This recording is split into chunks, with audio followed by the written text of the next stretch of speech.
নমস্কার বন্ধুরা, আজকে আবার চলে এসেছি একটা ভিডিও নিয়ে। এই ভিডিওটা আমাদের এবছরের আমাদের আবাসন দুর্গা এনক্লেভে সরস্বতী পুজোর ভিডিও। আমার মেয়ের একান্ত ইচ্ছায় এই ভিডিওটা আমাকে করতে হয়েছে, কারণ ও আস্তে আস্তে বড় হচ্ছে। পুরনো যেসব ভিডিওগুলো করেছি ও সেগুলো দেখে নিয়ে ওর ভালো লাগে, মানে ও দেখতে পায় ও ছোটোবেলায় কী করছে। তাই ও আমাকে অনেকবার করে রিকোয়েস্ট করেছে যে মা, তুমি এবার সরস্বতী পুজোর ভিডিওটা প্লিজ একটু শ্যুট করবে আর এটা ইউটিউবে ফেসবুকে দেবে, যাতে আমি পরেও এটা দেখতে পারি আমি কী কী করেছি। তো এর জন্যই করা। প্রথমে হচ্ছে সরস্বতী পুজো আগের দিনে রাত এটা আমরা সবাই মিলে প্রথমে আলপনা দিয়েছি। সবাই মিলে মানে বাচ্চারাই এতে মেইন উদ্যোক্তা, আর আমরা যারা বড়রা ছিলাম তারা সাজিয়েছি।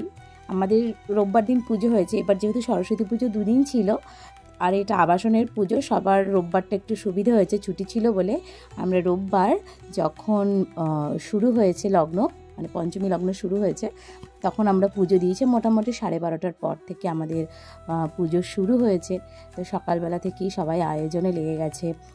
পুজোর পরে আমাদের যজ্ঞও ছিল, তাই আমরা যজ্ঞের হোমকুণ্ড যেটা হয় সেটাও সাজিয়ে নিয়েছি একসাথেই, যাতে পরে এসে আর যজ্ঞের জন্য মানে অসুবিধা না হয়, একসাথেই বসে ঠাকুরমশাই যাতে সমস্ত কাজ করে নিতে পারে। তো চলো দেখা যাক আমরা সারাটা দিন কী করলাম, কেমনভাবে পুজো দিলাম আর কেমনভাবে কাটালাম।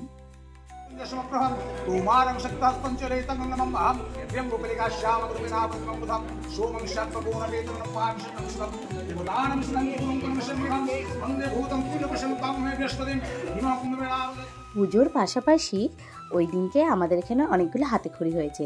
আমাদের আবাসনে যে সমস্ত কুচু বাচ্চাগুলো আছে তাদের হাতেখড়ি ছিল। ওদের হাতেখড়ি দেখে আমার মানায়ের হাতেখড়িটা খুব মনে পড়ছিল। মানায়ের হাতেখড়িটা সেই করোনাকালের মধ্যেই মোটামুটি হয়েছে, তাই আমি অতটা ভালো করে মানে অ্যারেঞ্জ করে পারিনি। পুজোটাও খুব ছোট করে ঘরের মধ্যে দিয়েছিলাম, আমার বাবাই হাতেখড়ি দিয়েছিল। তো সেই দিনটা আমার খুব মনে পড়েছিল। এরপর আমরা চলে গেছি আমাদের গ্রুপ ফটো তুলতে।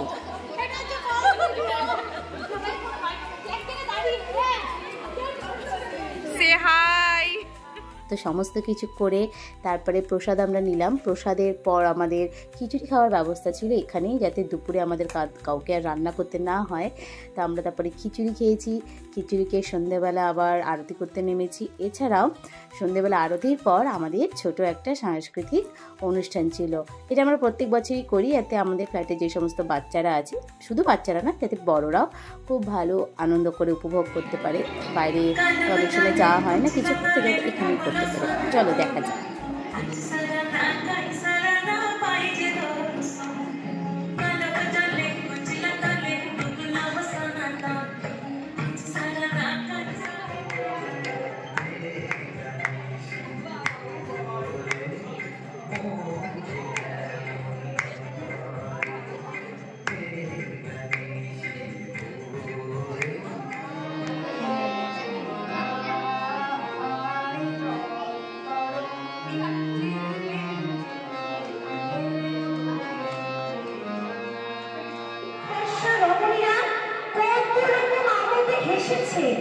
আমার দিকে তারা ফিরেও চায়নি।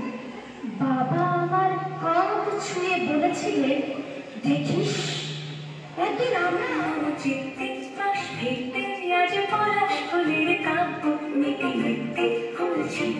শুধু তোমার কথাই ভাববো। আজ আমাদের পরবাদের সন্ধে পাখি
শেষের পরে আস্তে আস্তে বিসর্জনের দিনও চলে আসলো।